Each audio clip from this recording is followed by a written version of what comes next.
Hey, I'm Willemijn Laan of House of Ladypreneurs, and today I want to talk to you about how to stay true to yourself while running your business successfully. And I'm so excited about that because staying true to yourself in life, but also in business, will make your business as unique as you are and will at the same time give you all the directions you need and are looking for when when you don't know what to do. It will make you um, it will make everything actually feel more natural, as you don't have to pretend to be or do something that you're not. Declaring yourself to stay true to yourself will give you the directions that just feel good, even for the things you're afraid of. For example, maybe you're afraid of the sales, or maybe you're afraid of marketing, or the lack of balance that a business can bring, and all the things that can feel like you have to sell your soul in order to become successful. But the good thing is that in everything you do in your business, there is a way of making it personal, of keeping it close to you and who you are and want to be.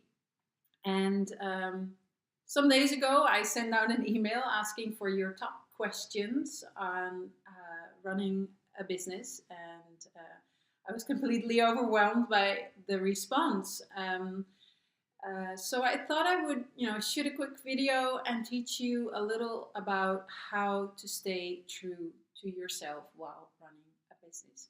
And at the end of the video, I will tell you how you can learn more if you want, if you like what we did today, and if you'd like to go deeper on that. So keep watching until the end of the video. So today I will go over 5 important parts of running a business, and I will teach you how you can stay true to yourself in all 5 of them. I will talk about clarity, I will talk about productivity, I will talk about marketing, about positivity, and I will talk about money. Um, when you feel you're staying true and close to yourself, we will all be more natural to do. It will not feel as much as selling your soul, or like you have to pretend you are you have to be someone else in order to become successful. Everybody has an equal amount of chance to become successful, although you have to be very clear in who you are, or rather who you want to be. And who you want to be is not about becoming someone else, but about who you want to be as your best self. Um, and some days you can just feel down, but in your heart you just want to feel enthusiastic, right? So this could also work for your business. You want to make your business fit you and suit you, but in that you want to focus on your best self, and not as a fairy tale, but making a true effort to make a business that is a reflection of your most positive self. And while doing that, you'll notice that the process of making that business will bring you closer to your true self as well. So it will be a learning process, and it's a lot of fun. So the first topic we'll talk about is clarity. Clarity from your true self. This is actually the base of your business, your roadmap. You want to be clear about who you are, what your passions are, and how you want to feel. Have you ever asked yourself, why am I doing this? Or am I really doing the things that come from my heart? Then the first thing you also want to ask yourself is if that what you're doing in your business is giving you energy. Is it firing up, when you think about it? Ask yourself if the core of your business has a passionate and exciting effect on you.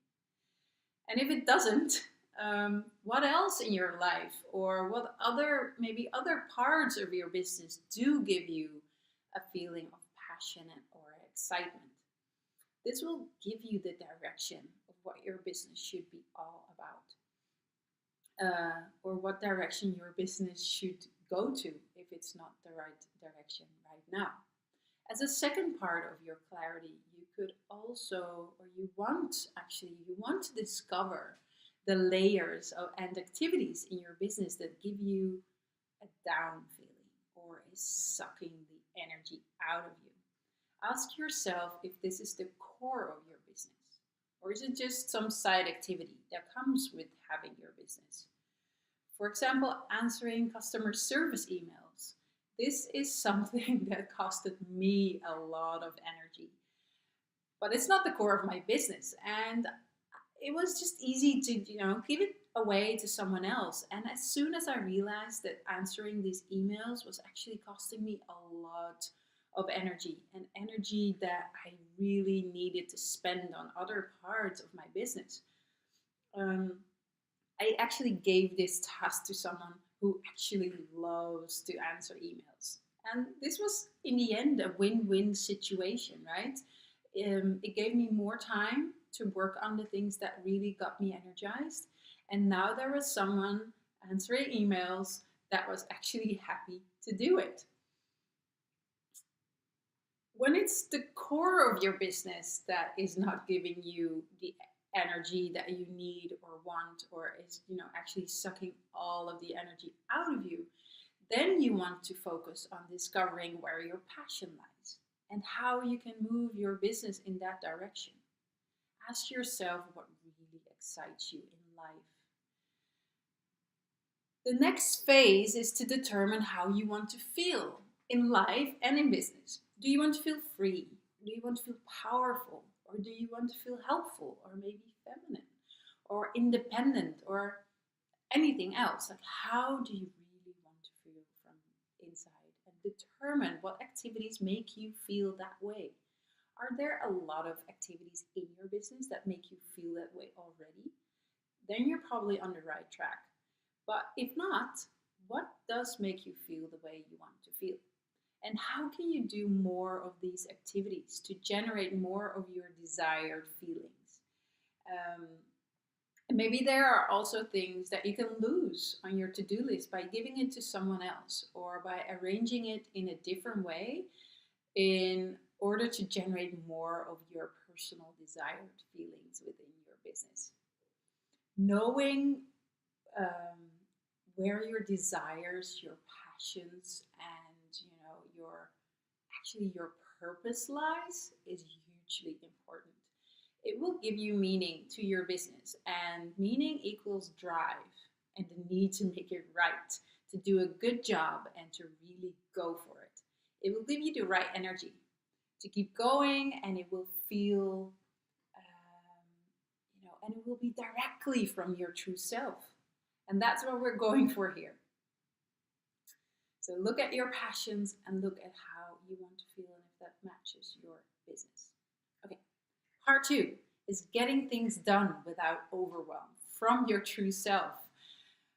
When you're clear on what direction you want or need to go to within your business, what decisions you have to make you feel the way you want to feel, you can make the next step to really put your desires into goals. And your desires can be anything from becoming the biggest company in the world in selling flip-flops to spending more time with your family and friends. You just have to keep in mind that your business and life are intertwined. And this can be confusing and at the same time a blessing, as you get to plan your life and your business the way you want. In this area, a lot of questions come up, like, how do I find a rhythm for myself that is achievable and that I can commit to how do I actually plan all the different activities that come with running a business, being a mother and enjoying my life and seeing my friends all, in 1 week, in one life. And I know a lot of freelancers and solopreneurs also don't feel like they're actually the CEO or the boss of their business. They do the projects their clients give them, and might just, and it might feel sometimes or always, if you're really overwhelmed, as if your business has control over your life and that you don't have any control over any of the things that come your way. But the good thing is that that's not true. And let me help you a little here already. Because when planning your week, um, it's really important to be clear on when is work time and when is free family, friends time, and chill out and relax time. During your work time, you want to always block time to work on your big projects and goals and never start the day with email. Really never start the day with email. Starting the day with email and smaller reactive tasks will bring you in a reactive mode, and it will make you feel lived with, things just coming your way that you can only react to. And before you know it, the day, is half ended, and then, you did nothing that really matters. So it's really important to actively work on the project and goals that that are your biggest goals, and you really want to focus on the progress and be productive and feel productive. So if you plan your week, also plan when you have free time and you can spend with your family and friends, but also really plan the big chunk of goals. And if you plan your free time, that means that you don't have to feel guilty when you're not working, because you have planned your week and you actually need breaks too. That's really important.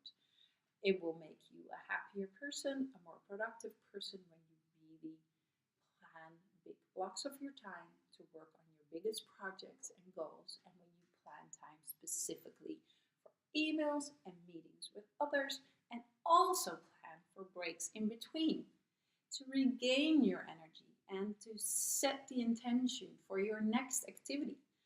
And also plan for your time off. What I already said, the time you really need to spend with your family and friends without guilt.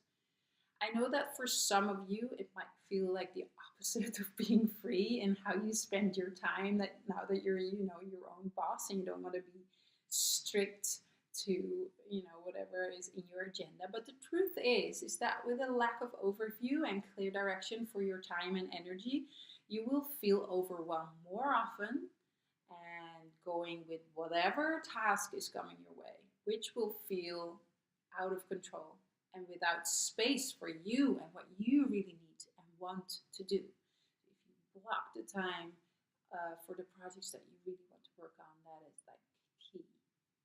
Okay, number 3 is to positivity and from your true self. And I have to see here. Okay, positivity from your true self. Sorry about that. We tend to focus more on the negative side of our lives than on the positive side of our lives, right? So we forget our successes easily. When we don't make, a habit of focusing on the things that go well, and when we lack focus on what we can be grateful for in our lives and businesses. As ladypreneurs, we often can feel the fear of not being good enough, of what am I doing? Or we can just, have a lot of negative emotions and the feeling of wanting to quit when business is slow for a while. And a couple of ways to stay more positive during your days and feel more grateful and happy on the long run is actually really simple. You want to start the day with asking yourself what you can be looking forward to and what you can be excited about.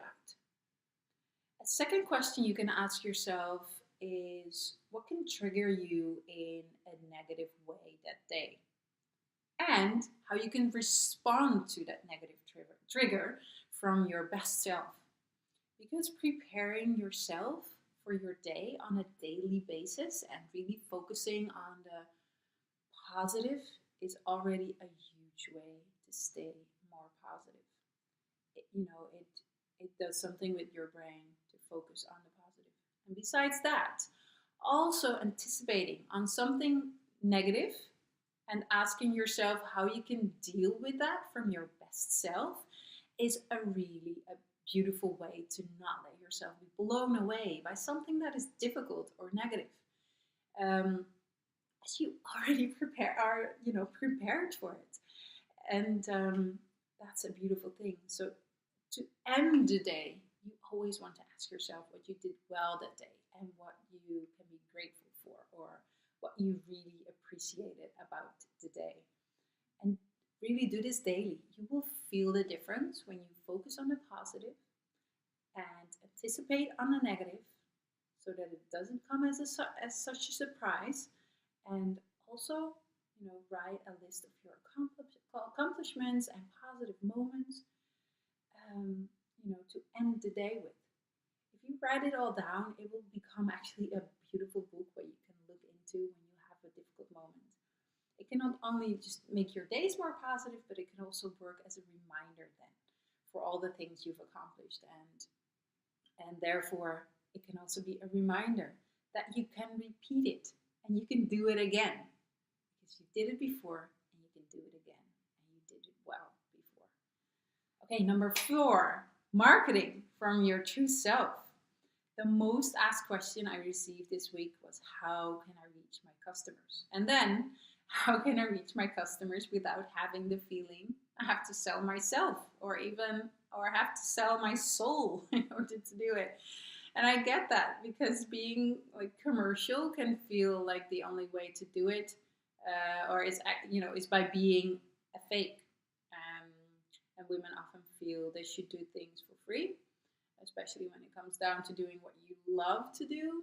And we just want to help people with our passions, right? And also really make ourselves, to really make ourselves visible to the world, and saying we're good in what we do and ask people to buy from us because we say so, can feel very unnatural. And I know how that feels, and we don't want to have the feeling that we're intrusive or pushy. But you have to keep in mind that people don't mind paying for the things you have to offer when they feel it, when they want it, because it's good what you have to offer, and because it resonates with them, because they like it just as much as you love it. And the truth is that also, that if you don't show the amazing things you have to offer to the world, people will just not know that you're there. And yes, there will always be haters, but then there will always be lovers, and those are the ones we want to focus on. So don't be afraid too much on the people that don't like you. So ask yourself, what do you want to stand for in your business and your life? Maybe go back to how you want to feel and what is important to you and your business. What are your deepest values and your desires around your products or services? How can you form this into your personal story for your business? This is actually the basis of your story. And your story that you have to bring out into the world as marketing, in fact, is sharing the story of you, of your products and your services to the world in a way that is appealing to your customers or potential customers. So when you share your true self as much as possible, this will feel natural and will attract the perfect customers for you and your business. You don't suddenly have to become someone else when it comes to your business. You actually have to bring more of you. Your business is there for you and for your customers. So keep in mind that the stronger you stand for something, your values, the more people will be attracted to that and feel the same way. And those are actually your perfect customers. Also, always be consistent. Keep sending your message out into the world. Even if in the beginning it seems like no one is listening or reading or watching. And also when you're scared, try to push through the fear. And I really love this quote by Zig Ziglar, you don't have to be great to start, but you have to start to be great. And that's it. You have to, and you have to try, and you have to do, and you have to practice what suits you best and what suits your customers best. You don't know immediately. Things usually grow slow, unlike some others might try to tell you. But if you keep sending your message and keep being consistent in the content of your message and the frequency of your message, people will start noticing you and start following you and find you, and in the end, buy from you. So when you've defined your core values and the story or your message, pick a couple of ways to reach your clients. Figure out where your potential customers will be. Are they online, on social media, and on which ones mostly? Will they be at maybe live networking events or fairs, or maybe at your local yoga studio? Pick 3 of those ways to reach your customers and consistently test them out as your marketing channels. And that will give you a lot of insight. And then after a while, you might, add some new channels. Okay, number 5 is money for ladypreneurs. That is a difficult topic sometimes because we just like to help and are afraid to ask money. We don't want to think, let other people think we're greedy or just in for it for the money, because, we're passionate about our topics usually, and our services and our products and our customers, right? Yes, but no, this can cause a lot of trouble because we, not only do we need the money to live off, to pay the bills and our rent, but when you don't ask enough money for the products and services you offer, it can also cause a lot of stress and fatigue, and eventually probably the loss of passion and burnout if this goes on for too long. And that's actually the opposite of what we want to, in our business. We want to flourish. We want to be actually the best of ourselves. But unfortunately, there is not just one answer to how to ask for the right amount of money for things you offer. But a couple of things to look out for when you determine your price is to look at similar products and services. Just never compare apples with pears. You want to compare yourself with a product and a service that is of equal quality and level of service, and also what the average amount is that people or clients can or are willing to pay. Still confusing, right? Yes, I get it. So for other things you really need to keep in mind when you are pricing your products and services. One is cost. What costs are involved for each product you sell?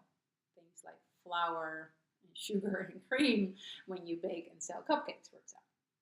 The second thing is time. How much time does it take for you and or someone, you hire maybe, to make the product? Or how much time do you spend on the services you provide?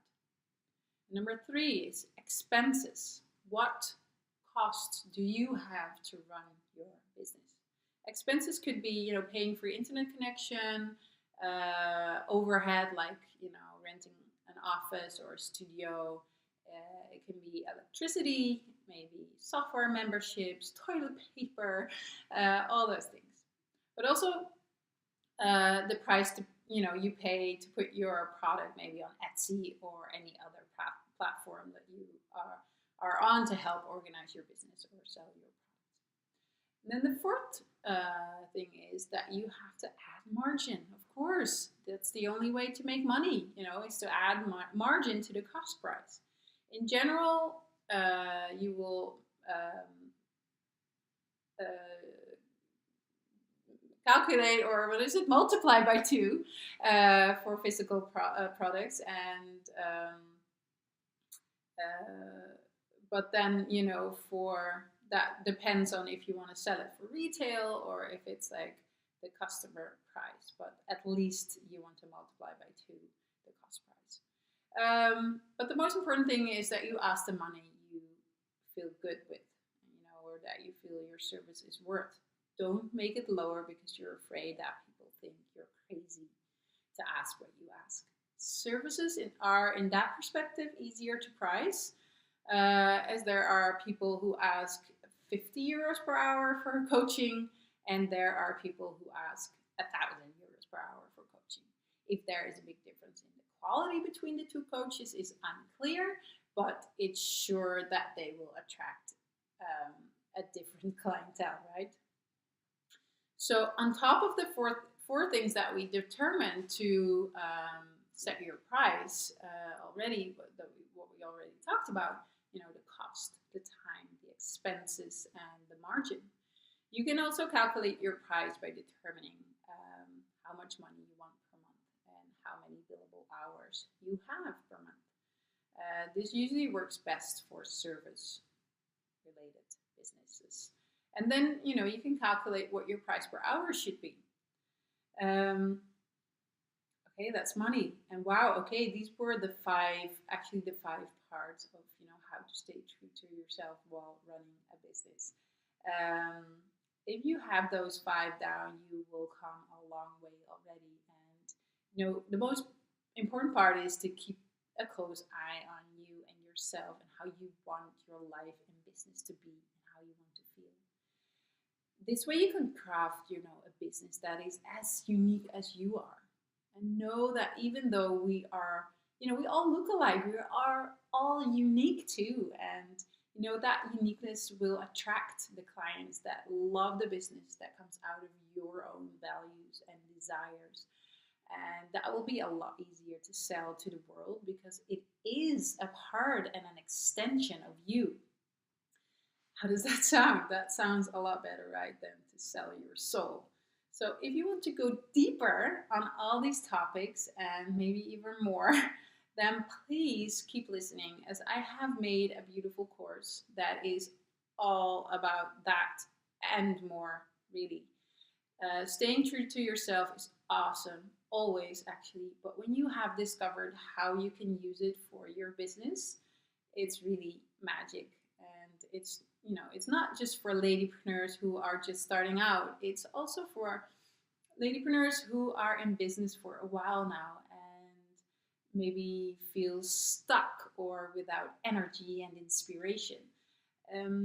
But it's also very good for, when you are a freelancer or a solopreneur getting hired by other businesses to be, service for them. And it's also for you if you aren't sure if being in business is something for you, or when starting a business just feels too scary and overwhelming right now, but you'd like to know how to get started in a solid way that just feels good to you. I just love being an entrepreneur and teaching and coaching about business, and combine the feelings and the softer side of bringing your personality in your business, to combine that with the more practical side of getting things done and really running your business, because it has to make money too. You can't just live off air, right? And I've been coaching ladypreneurs in running their business for a while now, and I've been a ladypreneur for over 10 years, and all the questions I get and the positive feedback on my coaching, and I incorporated